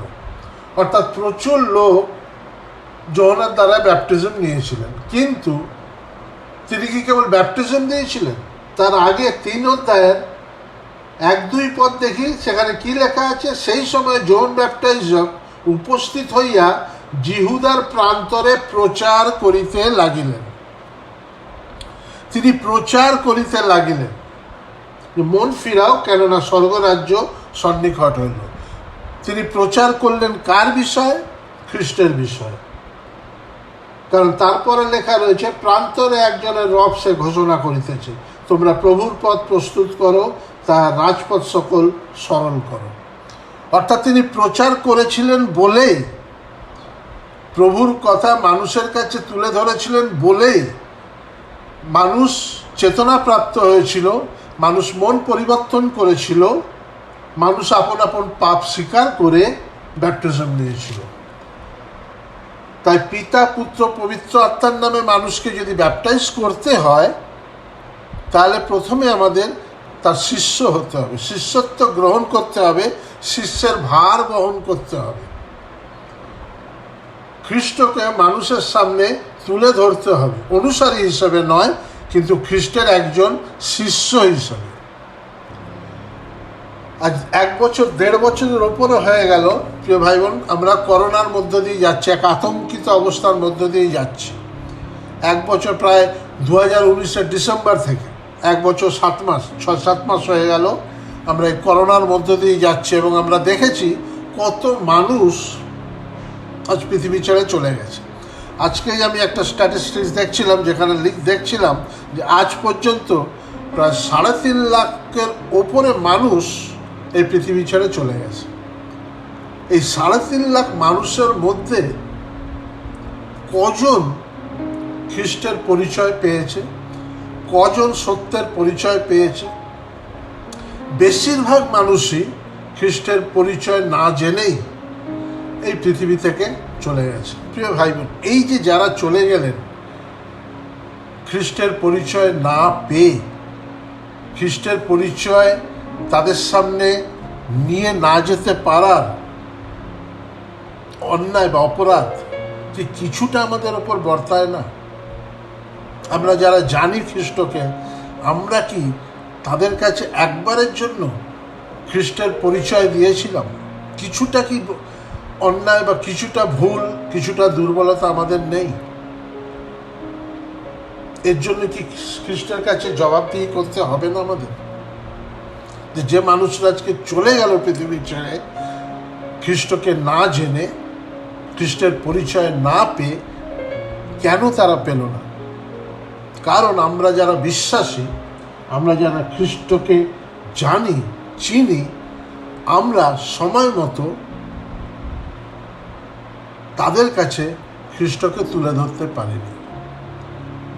তাই প্রিয় ভাই বোন, সময় এসছে এখন সেই শিষ্যত্ব গ্রহণ করে খ্রিস্টের কথা মানুষের কাছে পৌঁছে দেওয়ার। কারণ সময় সন্নিকট, সময় আর বেশি নেই। আমরা জানি না খ্রিস্ট কখন আসবেন, আমরা কেউ জানি না, কারণ খ্রিস্ট নিজেও জানেন না, একমাত্র পিতা ঈশ্বর জানেন। কিন্তু এটুকুনি বুঝছি, এটুকুনি আমরা নিশ্চয়ই বুঝতে পারছি, জগৎ যেভাবে এগিয়ে চলেছে, যেসব ঘটনা ঘটে চলেছে, অনেক ভবিষ্যৎবাণী পূর্ণ হয়েছে। খ্রিস্টের প্রচার অনেক অনেক বেশি বৃদ্ধি পেয়েছে, ফলে এবং যে ঘটনাগুলি ঘটছে আমরা দেখেছি, প্রচুর জায়গায় খ্রিস্টের সন্তানদের ওপর অত্যাচার হচ্ছে, লাঞ্ছিত হচ্ছেন, প্রচুর খ্রিস্টের ভক্ত দাসেরা মৃত্যুর মুখে পতিত হয়েছেন, মৃত্যুবরণ করেছেন। অর্থাৎ এইসব দেখার পরে আমরা নিশ্চিত যে তিনি আসছেন, সময় বেশি নেই। তাই সময় থাকতে থাকতে আমরা যেন ঈশ্বরের কাছে দোষী সাব্যস্ত না হই, তাই এখনো সময় আছে যেন আমরা তার শিষ্যত্ব গ্রহণ করে, তার শিষ্যের ভার বহন করে মানুষের কাছে খ্রিস্টকে তুলে ধরতে পারি। যেন কিছু আত্মা, বাইবেল বলছে, খ্রিস্ট বলছে, একটি আত্মাও যে বিনষ্ট হন ঈশ্বরের ইচ্ছা তা নয়, কিন্তু সকল আত্মাই যেন পরিত্রাণ পায়, এটা ঈশ্বরের ইচ্ছা। তো একটি আত্মাকেও যদি আমরা খ্রিস্টের কাছে আনতে পারি, একটি আত্মাও যদি বাঁচে, একটি আত্মা যদি প্রভুর পরিচয় পায়, একটি আত্মার মন যদি পরিবর্তিত হয়, তবেই আমরা তার শিষ্যত্বের কাজ করতে পারলাম, শিষ্যের ভার বহন করতে পারলাম। কারণ খ্রিস্ট আমাদের কাছ থেকে সেইটাই আশা করেন যে যখন তোমরা জানো আমাকে, তোমরা যখন আমার পরিচয় পেয়েছো, তখন যারা পরিচয় পায়নি কেন তোমরা তাদের কাছে আমার পরিচয় তুলে ধরছো না। তাই আসুন প্রিয় ভাই বোন, আমরা একটু চিন্তা করি, একটু দৃঢ় প্রতিজ্ঞ হই যে অন্তত একজনের কাছে আমরা অনেকভাবে খ্রিস্টের কথা মানুষের কাছে পৌঁছে দিতে পারি। আমরা বাজারে গেলে যেখান থেকে মাছ কিনি, তাকে একটা ট্র্যাক যদি দিই, তাকে যদি একটি ছোট বাইবেল দিতে পারি, সেটাও যথেষ্ট। আমার বাড়িতে যে দুধ দিতে আসে, তাকে যদি একটি ট্র্যাক তুলে দিতে পারি, তাকে যদি একটি ছোট্ট বাইবেল দিয়ে বলতে পারি এটা পড়বেন ভাই, সেটাও এক শিষ্যের কাজ হয়। এবং কি করে জানবো? হয়তো সেই বাইবেলের মধ্যে দিয়ে, সেই একটি ট্র্যাক, প্রভুর একটি ওই বাণীর মধ্য দিয়ে কোনো মানুষের জীবন পরিবর্তিত হতে পারে, আমরা জানি না। কিন্তু আমাদের কর্তব্য যে শিষ্যের কাজ, যে ভার তিনি দিয়ে গেছেন, তোমরা সমুদয় জগতে যাও এবং আমার কথা সুসমাচার প্রচার করো, সেই ভার যেন আমরা অবহেলা না করি, আমরা যেন সিরিয়াসলি এই ভার বহন করতে ইচ্ছুক হই, এই ভার বহন করতে আগ্রহী হই, অগ্রণী ভূমিকা নিই। ঈশ্বর আমাদের আশীর্বাদ করুন। সর্বশক্তিমান পিতা ঈশ্বরে গৌরব করি, প্রশংসা করি, ধন্যবাদ করি, যা যে প্রতিকূল অবস্থার মধ্যেও তিনি আমাদেরকে বিজয়ের দিনের উপাসনায় নিজ নিজ গৃহে বসে একত্রিত হয়ে তার প্রশংসা, তার গৌরব করার সুযোগ দিয়েছেন। আমরা আজকে আমাদের ছোট ছোট ছেলেমেয়েরা তাদেরকে সুন্দরভাবে প্রশংসা আরাধনায় আমাদের এগিয়ে নিয়ে গেছেন। আমরা আমাদের প্রার্থনার নিবেদন তার কাছে নিয়ে এসেছি এবং একটু আগেই আমরা তার জীবন্ত বাক্য শুনেছি। ঈশ্বর চান আমরা যেন তার শিষ্য হই, কেবল নামধারী খ্রিস্টান হয়ে না থাকি, কিন্তু যেন প্রকৃত শিষ্য হই এবং শিষ্যের উপযোগী কার্যভাবে আমাদের জীবনে দেখা দেয়। আমরা যদি নিজেরা শিষ্য না হই, তাহলে অপরকে আমরা তার শিষ্য করতে পারবো না। কিন্তু শাস্ত্রে তার নির্দেশ যেন আমরা তার কাছ থেকে যা শিখেছি, পবিত্র বাইবেল পড়ে প্রভু যিশুর চরণে সে পরিত্রাণ পেয়ে তার কাছে আমরা যা শিখেছি তা অপরকে শেখাই এবং অপরকে শিষ্য করি। বাস্তবিকই যেমন আমরা শুনলাম, আজ কত মানুষ এই জগৎ থেকে চলে যাচ্ছে এবং অধিকাংশ লোকই তার পরিচয় পায়নি, কারণ অনেক শিষ্য তাদের কাছে পৌঁছাতে পারেনি। আমরা যদি প্রকৃত খ্রিস্টানুগামী, তাহলে খ্রিস্টের বাক্য অনুসারে আমাদের জীবনযাপন করতে হবে, তাকে আমাদের জীবনে গ্রহণ করে তার শিষ্যত্ব নিতে হবে। আর শিষ্যত্ব গ্রহণ করতে শর্ত আজ আবার আপনাদের কাছে মনে করিয়ে দেওয়া হয়েছে, নিজেকে অস্বীকার করতে হবে, আপন ক্রুশ তুলে নিয়ে তার পশ্চাৎগামী হতে হবে এবং প্রকৃত অর্থেই আমাদের জীবন যেন তার দৃষ্টিতে প্রীতিজনক হয়।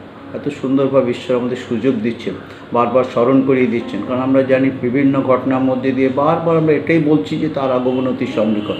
সত্যিই যদি আমরা বিশ্বাস করি যে তার আগমন অতি সন্নিকট, তবে তার বাক্যে মনোযোগী হওয়া, তার ইচ্ছা পালন করাই আমাদের ইচ্ছা হওয়া উচিত। আমরা নিজেদেরকে জিজ্ঞেস করে দেখি, আমরা প্রকৃত কি তার শিষ্য হতে পেরেছি? এখন যদি তার শিষ্য হয়নি, তাহলে আসুন সে গুরুর চরণ তলে বসে নিজেদেরকে সম্পূর্ণরূপে নিজেদেরকে তার চরণে আমরা সমর্পণ করে দিই। প্রভু, আমরা তোমার কাছে এসেছি, নিজেকে অস্বীকার করে এসেছি, যে দুঃখ, যে ক্রুশ আমাদের বহন করতে হবে, বহন করতে আমরা প্রস্তুত আছি। তুমি আমাদেরকে তোমার অনুসরণ করে এগিয়ে যেতে সাহায্য করো, যেন আরও অনেককে তোমার কাছে নিয়ে আসতে পারি। আসুন প্রার্থনা করি। হ্যাঁ, আমাদের মঙ্গলময় স্বর্গবাসী পিতা ঈশ্বর, তোমার গৌরব করি, তোমার প্রশংসা করি, তোমার ধন্যবাদ করি, কারণ আমরা জানি যে সমস্ত মহিমা, সমাদর, গৌরব, প্রশংসা, পরাক্রম যুগে যুগে কেবল তোমারই প্রভু। আজ যে তুমি আমাদেরকে সুযোগ দিয়েছো, তাই তো আমরা এইভাবে বসে তোমার আরাধনা করতে পারছি। আজ যখন সমস্ত মণ্ডলী বন্ধ, যেখানে বিশ্বাসী কোনো একত্রিত হয়ে বসতে পারছেন না, কাঁধে কাঁধ মিলিয়ে বসে আরাধনা করতে পারছেন না, সেখানে প্রভু তুমি এরকম একটা সুযোগ দিয়েছো যখন আমরা প্রত্যেক পরিবারে একত্রিত হয়ে তোমার আরাধনা উপাসনা করতে পারছি। কারণ সর্বত্র তুমি বিরাজমান ঈশ্বর, তুমি সর্বজ্ঞ ঈশ্বর, তোমার দৃষ্টি সর্বত্র আছে। তাই আমরা হয়তো উপাসনা গৃহে পাশাপাশি বসে একসঙ্গে আরাধনা না করলেও আমরা এক চিত্তে এক প্রাণে আছি, যে যেখানে আছি প্রভু আমরা এক চিত্ত হয়ে রয়েছি, কারণ আমরা তোমারই আরাধনা করতে এসেছি। কোনো আলাদা কিছুর আরাধনা আমরা করি না। তুমি আমাদের একমাত্র ঈশ্বর, জীবন্ত ঈশ্বর, তুমি এক এবং অদ্বিতীয় ঈশ্বর, তাই তোমারই আরাধনা করি, তোমারই প্রশংসা করি। আজ আমরা যা কিছু শুনেছি তার হৃদয়ের মধ্যে গেঁথে রাখতে সাহায্য কর। বহুবার আমরা শুনেছি, কিন্তু এখন হয়তো অনেকে আমরা প্রকৃত শিষ্য হতে পারিনি, অথবা শিষ্য হয়েও প্রভু আমরা হয়তো সেইভাবে শিষ্যর উপযোগী আচরণ করতে পারিনি, নামধারী হয়ে রয়েছে। ক্ষমা করো এবং আশীর্বাদ করো। যে আহ্বান তোমার দাসের প্রমুখাত আজ আমাদের কাছে দিয়েছো, আমরা যেন তার শ্রোতা মাত্র না হই, কার্যকরী হতে পারি। করার পর যখন তুমি আসবে তখন যেন আমরা কাউকে এই কথা শুনতে না হয় যে আমি তোমাকে চিনি না। না প্রভু, আমরা তোমার কাছে বরং শুনতে চাই ধন্য উত্তম বিশ্বস্ত দাস। তার প্রত্যেককে আশীর্বাদ, তোমার বাক্য দ্বারা তুমি আমাদেরকে চেতনা দিয়ে চলেছ, আমরা যেন সেই চেতনাকে অগ্রাহ্য না করি। ধন্যবাদ দীপু আমাদের প্রত্যেকটি পরিবারের জন্য, তুমি আমাদের প্রত্যেককে ভালো রেখেছো। অনেক অসুস্থতা এসছে, দুর্বলতা এসছে, অভাব অভিযোগ এসছে, আর তোমার কাছে আমরা প্রার্থনা রেখেছি, তুমি প্রার্থনা শুনেছো। আপু আমরা ধন্যবাদ দিয়েছি ধীরাজ ভাইয়ের এবং অনুপের জন্য, তারা বহু অংশে সুস্থ হয়ে গেছে। আমরা বিশ্বাস করি তুমি তাদের সম্পূর্ণ আরোগ্যতা প্রদান করো। এই সময় আরও যারা অসুস্থতা দুর্বলতার মধ্যে আছে, বিশেষ আমরা প্রার্থনা রেখেছি তোমার চরণে। আমাদের শ্রদ্ধা শিপ্রাদির জন্য তুমি তোমার সে বৃতা দাসের প্রতি দয়ার হাত বাড়িয়ে দাও, তাকে সম্পূর্ণ সুস্থতা প্রদান করো। শোকার্তজনের জন্য প্রার্থনা করেছি, তুমি এই সময় তোমার শান্তি সান্ত্বনা প্রদান করো এবং তাদের এই সমস্ত জাগতিকভাবে যা প্রয়োজন সকল কিছু জুগিয়ে দিও। যেহোবা যাইরে, তোমার কাছে ছাড়া কাকে যাবো, তুমি দয়া করো। সেই সঙ্গে প্রভু যখন আস্তে আস্তে দেশের সংক্রমণের হার কমে আসছে, কেউ যেন আমরা প্রভু অন্যভাবে এটাকে না নিই, যেটা সব কিছু স্বাভাবিক হয়ে গেল। এখন আমাদের সম্মুখে বিপদ আছে প্রভু, আর তার জন্য যেন আমরা সচেতন থাকি প্রভু। তুমি আমাদেরকে যে বুদ্ধি দিয়েছো তার জন্য ব্যবহার করি প্রভু, আমরা যেন হটকারীর মতো আচরণ না করি। তাই প্রত্যেকটি পরিবারকে, ছেলে মেয়েকে আশীর্বাদ করো। আমরা যেন যেখানে থাকি যেন আমরা এমন আচরণ করি যার দ্বারা আমরা অপরকে প্রভু আমরা প্রভাবিত করতে পারি। আমরা যদি বেসামাল হয়ে যাই তাহলে আমরা অপরকেও তো প্রভু প্রভাবিত করতে পারবো না। আমাদের প্রত্যেককে তুমি বুদ্ধি দিয়েছো, জ্ঞান দিয়েছো, তোমার পরিচালনা দিয়েছো, সেইভাবেই যেন আমরা চলি এবং আমরা যে তোমার শিষ্য, আমরা যে তোমার একান্তভাবে তোমার আমাদের জীবন দ্বারা, তার জন্য আমরা সকলের সামনে প্রকাশ করতে পারি এবং আশীর্বাদ করি। আজকের উপাসনায় তোমার সকল আশীর্বাদের জন্য ধন্যবাদ। সেই সঙ্গে প্রার্থনা করি শুধু আজকের দিনের জন্য না পো, যতদিন এই পৃথিবীতে আমরা থাকবো, দিন প্রতিদিন তোমাকে বিশ্বস্ত থাকতে সাহায্য করো। বাক্যের মানুষ করো পো, তোমার বাক্যরূপী তুমি ঈশ্বর, বাক্য দ্বারা আমাদের সঙ্গে কথা বলে চলেছো, তাই তোমার বাক্যের খ্রিস্টান করো। বাক্যের বশীভূত হয়ে বাক্য পালন করতে করতে বাক্যের শিক্ষায় শিক্ষিত হয়ে চলতে সাহস করো। প্রার্থনা করি প্রভু আমাদের দেশের জন্য, আমাদের দেশে তোমার আশীর্বাদ দাও প্রভু। বিবিধ ঘটনা আমাদেরকে অনেক সময় বিচলিত করবো, কিন্তু আমরা যেন কেবল বিশ্বাস করি যে তুমি আমাদের ভালোবাসো, তুমি আমাদের ভালোবেসেই আমাদের এই দেশে রেখেছো প্রভু। তাই দেশের কর্ণধারদের জন্য প্রার্থনা করি, তারা যেন প্রভু সততার সঙ্গে নিষ্ঠার সঙ্গে প্রভু সমস্ত রকম বিভেদ বলে নিজেরা যেন একসঙ্গে কাজ করে, যেন মানুষের ভালো হয়। ঝড় তুফানের মধ্যে দিয়ে আমরা চলেছি প্রভু, এই ঝড় তুফান তুমি থামিয়ে দিও। এই ঝড় তুফান প্রভু কত মানুষের কত ক্ষতি করে দিয়ে গেছে প্রভু। প্রভু সেই সমস্ত দুর্দশাগ্রস্ত মানুষের পাশে অনেকে দাঁড়িয়েছেন, আমাদেরও অনেক মণ্ডলী, অনেক সমিতি তারা কাজ করছে প্রভু। প্রত্যেককে আশীর্বাদ করো, যেন এখনও যারা প্রভু সেই জলবন্দি অবস্থায় রয়েছে, গৃহহীন অবস্থায় রয়েছে, খাদ্যহীন অবস্থায় রয়েছে, তাদের কাছে যেন উপযুক্ত সময় সকল কিছু পৌঁছে যায়। আমরাও প্রভু শুধু প্রার্থনা করে না, কিন্তু কার্য করে আমাদের যতটুকু সামর্থ্য আমরা যেন সকলের পাশে দাঁড়াতে পারি এবং আশীর্বাদ করো। আমাদের প্রত্যেকটি পরিবারের তুমি মস্তক হয়ে থেকো। ছোটো ছোটো ছেলেমেয়েগুলি তো স্কুল করে গেল, তাদের আশীর্বাদ করো, লেখাপড়ায় আশীর্বাদ করো। ছেলেমেয়েরা যেখানে যে কার্যের মধ্যে আছে সকল কার্যে তারা যেন বিশ্বস্ত থাকতে পারে। তো আমাদের সবার প্রথম থেকে শেষ পর্যন্ত তোমার উপস্থিতি আমরা উপলব্ধি করেছি পো, তাই তোমায় ধন্যবাদ দিই। কত দয়া, কত অনুগ্রহ, কত আশীর্বাদ তুমি করে চলেছো, ধন্যবাদ। বিশেষ আজকে আমাদের ছোটো ছোটো ছেলে মেয়েদের জন্য প্রার্থনা করি। পো বাবা মা তাদের যেভাবে তাদের এগিয়ে নিয়ে চলেছে, সানডে স্কুলে তারা যেভাবে এগিয়ে যেতে পারছে, ধন্যবাদ প্রভু। এই ছোটোবেলা থেকে তারা যেন তোমার শিক্ষায় শিক্ষিত হয় এবং আগামী দিনে যেন তোমার প্রকৃত শিষ্য শিষ্যা হতে পারে, এই আমাদের প্রার্থনা। প্রতিটি ছেলে মেয়েকে আশীর্বাদ করো। আজকে তারা গানের মাধ্যমে তোমার প্রশংসা করেছে প্রভু। এই গান গাইতে গাইতে আস্তে আস্তে তোমার প্রশংসা করতে করতে আরও তোমার বাক্যের পরিচয় যায়, তারা যেন এগিয়ে আসতে পারে, এই প্রার্থনা। যুবক যুবতী সকলকে আশীর্বাদ করবো, বৃদ্ধ বৃদ্ধা পৌর পৌরা সকলের সহায়ক, সকলকে তোমার দয়ার হাতে নিচে রাখিব, তোমার দয়া অনুগ্রহতে এগিয়ে যেতে সাহায্য করো। আমাদের কী না দিয়েছো প্রভু, যা আমাদের প্রয়োজন সকলে তুমি জুগিয়ে দিয়েছো। যদিও এই সময় হয়তো অনেক পরিবার অনেক অভাব অভিযোগের মধ্যে রয়েছে, তথাপি প্রভু তুমি তো জুগিয়ে দিচ্ছ, যা দিয়েছো তাতেই যেন আমরা সন্তুষ্ট থাকি। আমাদের মধ্যে কখনো যেন অসন্তুষ্টির আত্মা না আসে প্রভু, কিন্তু সবসময় যেন কৃতজ্ঞতার আত্মা নিয়ে সন্তুষ্টিতে আমরা চলতে পারি। তাই তোমার যা কিছু পেয়েছি প্রভু, সেইটুকুর জন্যই তোমায় ধন্যবাদ দিই। যখন প্রয়োজন হবে নিশ্চিত তুমি আরও বেশি জুগিয়ে দেবে। আজও প্রভু তোমার দেওয়া সম্পদ থেকে আমরা তোমার কাছে কিছু উপহার নিয়ে এসেছি, তুমি গ্রহণ করো, আশীর্বাদ করো। তোমার এই ইচ্ছা অনুযায়ী যেন আমরা ব্যবহার করি। সেই সঙ্গে পুনরায় প্রভু আমাদের দেহ, আত্মা, মন, প্রাণ তোমার চরণে সমর্পণ করে দিই। আমাদের এই সমর্পণ তোমার দৃষ্টিতে গ্রাহ্য। আমাদের প্রার্থনা, ভুল ত্রুটি, পুনরুক্তি, অজ্ঞতা, মূর্খতা ক্ষমা করো। ধন্যবাদ দিয়ে প্রার্থনা তোমার প্রিয় পুত্র আমাদের ত্রাণকর্তা প্রভু যীশু খ্রিস্টের নামে চাই, দয়া করে শ্রবণ এবং গ্রাহ্য করো। আমেন। এ আমাদের স্বর্গস্থ পিত, তোমার নাম পবিত্র বলিয়া মান্য হোক, তোমার রাজ্যে আইসুক, তোমার ইচ্ছা স্বর্গে যেমন এই পৃথিবীতে তেমনি সিদ্ধ হোক। আমাদের প্রয়োজনীয় খাদ্য উদ্যম দিকে দাও। আমাদের সকল অপরাধ ক্ষমা করো, আমরা যেন আপন আপন অপরাধ দিকে ক্ষমা করিয়াছি। আর আমাদেরকে পরীক্ষাতে আনিও না, কিন্তু বন্ধুত্বে রক্ষা করো। কারণ রাজ্য, পরাক্রম, মহিমা যুগে যুগে তোমারই হোক। আমেন। ত্রাণকর্তা প্রভু যীশুর অপার অনুগ্রহ, পিতা ঈশ্বরের প্রেম, পবিত্র আত্মার শান্তি, সহভাগিতা, পরিচালনা, আনন্দ এবং মৃত্যু উপস্থিতি আমাদের সকলের সাথে, সকল খ্রিস্ট বিশ্বাসীর সাথে এখন থেকে প্রভু যীশুর গৌরবময় দ্বিতীয় আগমন দিন পর্যন্ত বিরাজ করুন। আমেন। প্রভু আমাদের সকলকে আশীর্বাদ করুন, আমাদের সকলের সহবর্তী হোক। আমরা একে অন্যের সঙ্গে যেমন সবসময় বলে থাকি, আনন্দে থাকবেন, একে অপরের সঙ্গে সহভাগিতা করে থাকবেন এবং প্রয়োজন না হলে ঘর থেকে কেউ আমরা বেরোবো না। নিশ্চয়ই আবার ভালো দিন আসবে, আবার নিশ্চয়ই সবাই সবার সঙ্গে দেখা করতে পারবো, প্রত্যেকের সঙ্গে সহযোগিতা করতে পারবো। কিন্তু যতদিন সেটা না হচ্ছে, প্রভু যেভাবে রেখেছেন তাতেই যেন আমরা সন্তুষ্ট থাকি আর তার পূরণ করি। জয় যীশু।